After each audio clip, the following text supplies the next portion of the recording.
ఒక రైతు రెండెద్దులను కాడికి కట్టి వాటిని నడిపించుకుంటూ పొలమునకు పోవుచుండెను. అది చూడగానే జోగా మనసులో మెరుపులా ఒక ఆలోచన తట్టింది.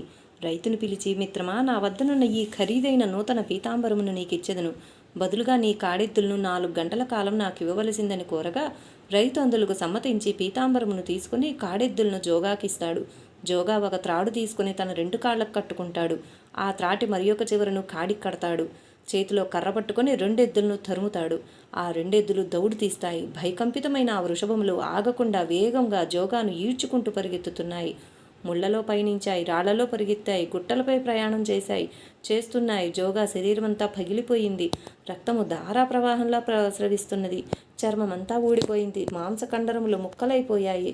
శరీరమంతా అస్థిపంజరంలా తయారైంది. శరీరం నుండి ప్రాణం నిష్క్రమించడానికి సిద్ధమవుతున్నది. కానీ జోగా ఏ మాత్రం చలించకుండా పాండురంగ నామజపం చేస్తూనే ఉన్నాడు. జోగాను ఈ స్థితిలో చూడలేక దీనదయాళుడైన పాండురంగుడు ప్రత్యక్షమయ్యాడు. ఎద్దులు నాపి త్రాడు విప్పాడు. జోగాను త్రాటి నుండి విడిపించాడు. రక్తపు మడుగులో మాంసపు ముద్దలా పడి ఉన్న జోగాను చూసి, జోగా, ఎందుకింత అఘాయిత్యం చేసుకున్నావు? నీవు నిరపరాధివి. అన్యాయంగా నిన్ను నీవు బాధించుకున్నావు. నా భక్తుడివైన నీకు నశింపు లేదు, లే అంటూ ప్రేమతో జోగాను కౌగిలించుకుంటాడు పాండురంగ భగవానుడు. భగవానుని పవిత్ర స్పర్శతో జోగా శరీరం దివ్యదేహమైంది.